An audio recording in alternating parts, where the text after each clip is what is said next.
इस वीडियो में हम पढ़ेंगे क्लास 9th की poem the road not taken.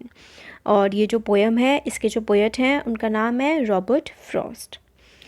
To roads diverged in a yellow wood and sorry I could not travel both and be one traveller long I stood and look down one as far as I could to where it bend in the undergrowth. तो देखिए, diverge होने का मतलब होता है separate होना, अलग होना। येलो वुड का मतलब है पीले रंगों वाले पत्तों का जो जंगल होता है उसके लिए यूज़ किया गया है। और अंडरग्रोथ का मतलब होता है जो झाड़ियाँ, जंगली झाड़ियाँ वगैरह जो उग जाती है ना, उसको अंडरग्रोथ हम बोलते हैं। तो देखिए, जो ऑथर है ना, वो एक जंगल के बाहर की तरफ खड़े हुए हैं और उस जंगल के अंदर जाने के लिए दो रोड्स हैं। Two road separate in a yellow forest, मतलब दो जो रोड्स हैं वो येलो फॉरेस्ट में जाकर के सेपरेट हो जाती हैं, अलग अलग हो जाती हैं। पोएट जो हैं वो इस बात का रिग्रेट कर रहे हैं कि वो दोनों की दोनों रोड्स पे जो है वो ट्रैवल नहीं कर सकते हैं, वो किसी एक ही रोड पर जा सकते हैं।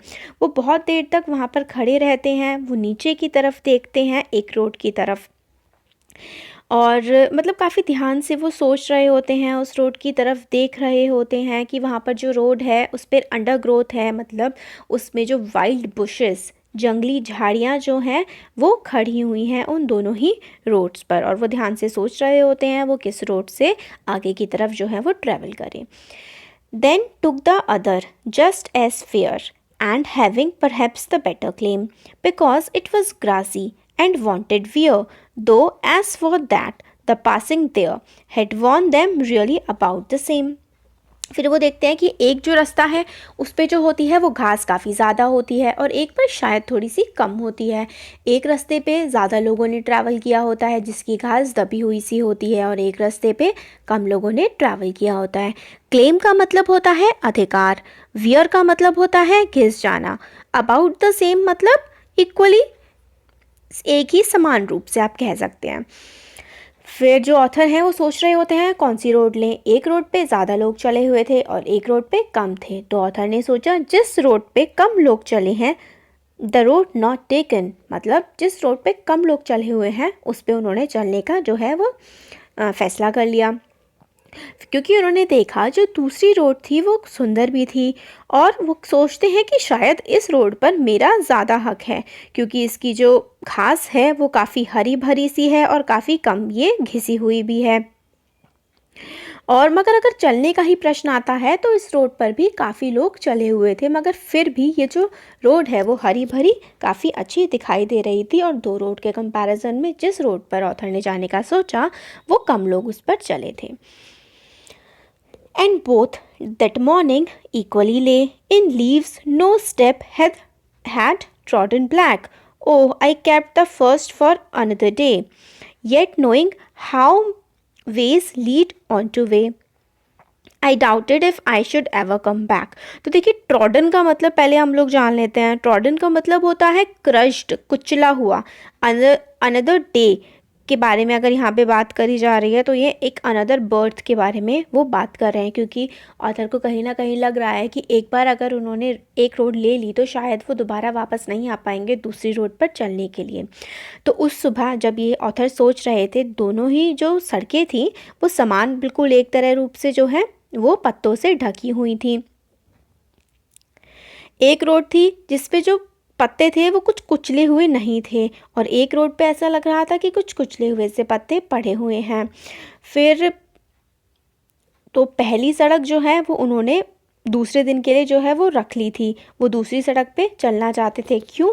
क्योंकि उस पे काफ़ी कम लोग चले थे, और जो रास्ता जो दूसरा था उस पर मतलब उनको अच्छा सा वो थोड़ा देखने के लिए लग रहा था, उन्हें लग रहा था कि मैं इसको ओन करता हूँ और यही रास्ता मेरे लिए सही है। मगर उनको ये भी संदेह हो रहा था, मतलब ये भी डाउट में थे वो कि शायद इस रोड पर, जिस रोड पर वो नहीं चल रहे हैं, उस रोड पर वो कभी वापस भी नहीं आ पाएंगे, वो ऐसा भी सोच रहे थे।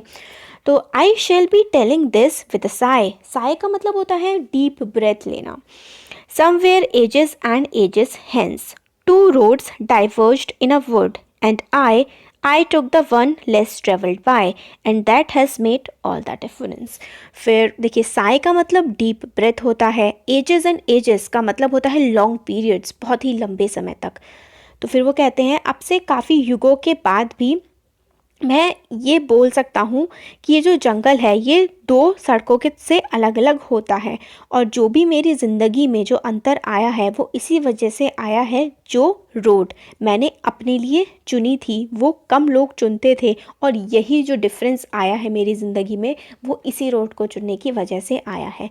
All that has made all the difference. तो क्या है, I took the one less travelled by, मैंने कौन सी रोड चुनी थी जिस पे कम लोग चले थे, और उसी ने ही मेरी ज़िंदगी में सारा का सारा डिफरेंस जो है वो लेकर के आई है। तो देखिए इस पोयम का जो सेंस है वो ये कहता है, मतलब रोड नॉट टेकन, हम भीड़ की तरफ चलते जाते हैं, जो सारे लोग कर रहे हैं वही हम करने की सोचते हैं या वही करने की हमें सलाह दी जाती है। फिर अगर एक व्यक्ति जब भी कोई अपने लाइफ के डिसीज़न ले रहा होता है तो उसके पास प्रोफेशन हो या लाइफ के डिसीज़न कोई भी हो, एक अल्टरनेटिव नहीं होता है, हमेशा कई रास्ते होते हैं।